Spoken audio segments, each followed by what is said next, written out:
Education अड्डा में आप सभी का स्वागत है। जैसे कि स्क्रीन पे देख पा रहे हैं, जियोलॉजी सब्जेक्ट 12th एमसीक्यू 2014 के बारे में मैं चर्चा करूंगा। खासकर वैसे विद्यार्थी जो झारखंड से इस बार बोर्ड परीक्षा देने वाले हैं या नेक्स्ट ईयर में देने वाले हैं, तो उनके लिए वीडियो जो है बहुत ही ज़्यादा हेल्पफुल होने वाला है। मैं आप लोग हमेशा कोशिश करता हूँ कि सटीक उत्तर लेकर आऊँ और आपको प्रोवाइड करूँ। तो जैसा कि देख पा रहे हैं स्क्रीन पे कि पहला प्रश्न कह रहा है कि कौन सा खनिज एल्यूमिनियम का अयस्क है। कौन सा खनिज एल्यूमिनियम का अयस्क है? तो आपके सामने जो ऑप्शन है दोस्तों, वो ऑप्शन है आपका चार ऑप्शन है। चार में से जो सटीक उत्तर है वो आपको बताना है। तो जैसे आपका ऑप्शन नंबर ए में है बॉक्साइट, बी नंबर में है हेमाटाइट और सी नंबर में है क्यूप्राइट। डी नंबर की बात करूं तो इसमें है सिलोमेलन। तो इनके सटीक आंसर की बात करूं तो दोस्तों, तो इनका सटीक आंसर है आपका बॉक्साइट, यानी प्रश्न संख्या 1 के जो सटीक उत्तर हो जाएगा वो आपका ए नंबर बॉक्साइट है ना दोस्तों। चलिए नेक्स्ट क्वेश्चन की ओर आगे बढ़ो दोस्तों। तो नेक्स्ट क्वेश्चन में कह रहा है कि क्वार्टाजाइट किस प्रकार का सेल है, यानी क्वार्टाजाइट जो है किस प्रकार का सेल है, what's type of rock belongs to quartzite. लेकिन दोस्तों इस क्वेश्चन में जो है आपको किसी भी तरह का ऑप्शन नहीं दिया हुआ है। लेकिन इनका अगर सटीक उत्तर की बात करूं तो दोस्तों, तो इनका सटीक उत्तर हो जाएगा कायांतरित सेल। इस कायांतरित सेल के अंतर्गत ही जो है आपका क्वार्टाजाइट आता है, कायांतरित सेल है ना, यानी बोले तो अंग्रेजी में बोले तो मेटामॉर्फिक रॉक। तो आई होप आप लोग समझ गए होंगे कि प्रश्न संख्या 2 का सटीक उत्तर क्या होना चाहिए। तो प्रश्न संख्या 2 का जो सटीक उत्तर हो जाएगा वो आपका कायांतरित सेल। चलिए नेक्स्ट क्वेश्चन प्रश्न संख्या 3 की ओर आगे बढ़ूं। तो प्रश्न संख्या 3 में कह रहा है दोस्तों, प्रश्न संख्या 3 में कह रहा है कि धनबाद प्रसिद्ध है। धनबाद प्रसिद्ध है, तो धनबाद आपका किसके लिए प्रसिद्ध है? तो आपके सामने जो ऑप्शन है ए नंबर में सोना निक्षेप के लिए, बी नंबर तांबा निक्षेप के लिए, सी नंबर आपका कोयला निक्षेप के लिए, डी नंबर लोहा निक्षेप के लिए। तो दोस्तों अगर धनबाद के बारे में बात करूं तो धनबाद जो है आपका वो सबसे ज्यादा जो प्रसिद्ध है वो आपका कोयला निक्षेप के लिए, यानी प्रश्न संख्या 3 के जो सटीक उत्तर हो जाएगा वो ऑप्शन नंबर सी कोयला निक्षेप के लिए। चलिए प्रश्न संख्या 4 कह रहा है कि यह किसने कहा कि वर्तमान जो है भूत की कुंजी है। यानी ये कथन है आपका, कोटेशन है, स्टेटमेंट है। यह किसने कहा कि वर्तमान समय जो है वो भूत की कुंजी है, यानी the statement present is the key to past was given by. तो आपके सामने दोस्तों जो ऑप्शन है ए नंबर में चार्ल्स ड्रॉबिन, बी नंबर में आपके सामने ऑप्शन है विलियम स्मिथ, सी नंबर में जेम्स हटन, डी नंबर में है डाना। तो दोस्तों ये अगर कथन की बात करो तो इस कथन को दो व्यक्ति ने दिया था, एक दिया था चार्ल्स ली और जेम्स हटन।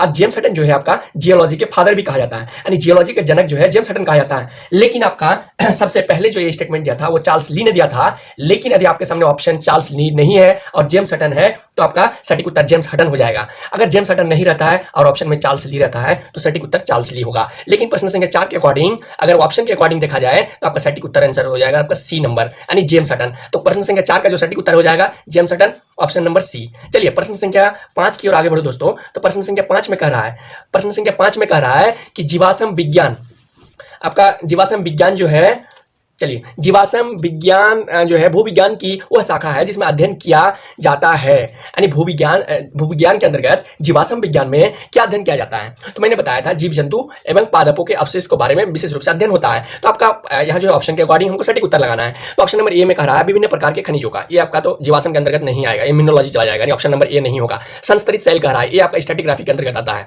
ऑप्शन नंबर सी कह रहा है, ऑप्शन नंबर सी से पहले डी को देख लूं तो यहाँ कह रहा है अयस्क निक्षेपों का, ये भी आपका रॉन्ग होगा। इसका मतलब प्रश्न संख्या 5 के जो सटीक उत्तर होगा वो ऑप्शन नंबर सी होगा। चलिए क्या कह रहा है, भूवैज्ञानिक आयु के पौधे एवं जीवों का जो भूप्रवृत्ति के सेलों में प्राकृतिक विधियों द्वारा सुरक्षित रहते हैं। तो दोस्तों इनका जो सटीक उत्तर हो जाएगा, यानी प्रश्न संख्या 5 के वो भूवैज्ञानिक आयु के पौधे एवं जीवों का जो भूप्रवृत्ति के सेलों में प्राकृतिक विधियों द्वारा सुरक्षित रहते हैं, यही आपका सटीक उत्तर हो जाएगा। यानी प्रश्न संख्या 5 के जो सटीक उत्तर होगा वो आपका ऑप्शन नंबर सी। चलिए नेक्स्ट क्वेश्चन की बात करो दोस्तों, प्रश्न संख्या 6 की। तो प्रश्न संख्या 6 में कह रहा है कि सिस्टोज आकृति पाई जाती है। सिस्टोज आकृति पाई जाती है तो किसमें पाई जाती है ना, सिस्टोज आकृति पाई जाती है। आपके सामने 4 ऑप्शन है और बताना है कि सिस्टोज जो आकृति पाई जाती है वो किस सेलों में पाया जाता है, आग्नेय सेल में, अपसादी सेल में या कायांतरित सेल में, या डी नंबर कर रहा है आग्नेय एवं कायांतरित दोनों में। तो आपका सिस्टोज के बारे में दोस्तों बात करूं, ये पिछले वीडियो में भी जो है मैंने चर्चा किया था। सिस्टोज की बात हो, ग्रैनुलोज की बात हो, मैक्यूलोज की बात हो, नाइस के बारे में बात हो, ये सारा स्ट्रक्चर जो भी है ये आपका मेटामॉर्फिक के अंतर्गत आता है, यानी कायांतरित सेल में होता है। इसका मतलब प्रश्न संख्या 6 के जो सटीक उत्तर हो जाएगा वो ऑप्शन नंबर सी होगा, यानी आपका कायांतरित सेल में। चलिए आपका नेक्स्ट क्वेश्चन में चलते हैं प्रश्न संख्या 7 की ओर। तो जैसे कि स्क्रीन पे देख पा रहे हैं प्रश्न संख्या 7 में आप माउस के कर्सर को देख सकते हैं। प्रश्न संख्या 7 में कह रहा है दोस्तों कि ग्रेनाइट के ज्वालामुखी प्रतिरूप सेल क्या है। आपके सामने ऑप्शन है रायोलाइट, बेसाल्ट, पेरिडोटाइट इनमें से कोई नहीं। तो दोस्तों प्रश्न संख्या 7 के जो सटीक उत्तर की अगर बात करूं तो ये आपका ऑप्शन नंबर ए होगा, यानी रायोलाइट होगा। तो आई होप आप लोग समझ गए होंगे कि प्रश्न संख्या 7 के सटीक उत्तर क्या हो जाएगा, ऑप्शन नंबर ए रायोलाइट। चलिए प्रश्न संख्या 8 की ओर आगे बढ़ूं तो प्रश्न संख्या 8 में कह रहा है आग्नेय शैल की कौन सी आकृति, आग्नेय शैल की कौन सी आकृति कॉन्कॉर्डेंट भाग नहीं है, यानी आग्नेय शैलों की कॉन्कॉर्डेंट भाग नहीं है। कॉन्कॉर्डेंट भाग नहीं है इसका मतलब कि उत्तर क्या हो जाएगा, डिस्कॉर्डेंट भाग होगा। यानी आग्नेय शैलों की कौन सी आकृति कॉन्कॉर्डेंट भाग नहीं है, कॉन्कॉर्डेंट भाग नहीं है तो क्या होगा, डिस्कॉर्डेंट भाग होगा। और मैंने आपको ट्रिक के रूप में बताया था दोस्तों कि अगर कॉन्कॉर्डेंट की बात करेगा तो आपको सी से कॉन्कॉर्डेंट याद रखना और सी से सील याद रखना है ना। लेकिन यहां कह रहा है कि कॉन्कॉर्डेंट भाग नहीं है, कॉन्कॉर्डेंट भाग नहीं है इसका मतलब कि डिस्कॉर्डेंट भाग है। और मैं बताया हूं कि D4 डिस्कॉर्डेंट, D4 डिस्कॉर्डेंट और D4 आपका डाइक, D4 डाइक, यानी ऑप्शन नंबर बी। तो आपका प्रश्न संख्या 8 की बात करो दोस्तों तो इनका सटीक उत्तर हो जाएगा option number B dyke, D4 dyke and D4 discordant. Concordant नहीं है इसका मतलब डिस्कॉर्डेंट होगा, और discordant D4 discordant D4 Dyke. चलिए प्रश्न संख्या 9 की बात करो दोस्तों तो प्रश्न संख्या 9 में कह रहा है कि ट्राइलोबाइट्स का शरीर तिरछे ढंग से विभाजित रहता है, यानी ट्राइलोबाइट्स आपका पैलेंटोलॉजी के अंतर्गत अध्ययन किया जाता है। और इस ट्राइलोबाइट में कह रहा है कि उनके शरीर का जो पार्ट होता है ये तिरछे ढंग से विभाजित रहता है। तो आपका कितने भागों में विभाजित रहता है दोस्तों ये बताना है आपको। तो आपके सामने अगर ऑप्शन की बात करूं तो आपके सामने ऑप्शन है आपका ए नंबर में 2, बी नंबर में 3 भागों में, और सी नंबर में 4 भागों में, डी नंबर में 5 भागों में। तो अगर ट्रिक मेथड के रूप में याद रखना है दोस्तों तो आप ऐसे याद रखिए कि ट्राइलोबाइट्स, यानी ट्राइलोबाइट्स का मीनिंग होता है कि 3, यानी ट्राई मीन्स 3, समझ गए 3।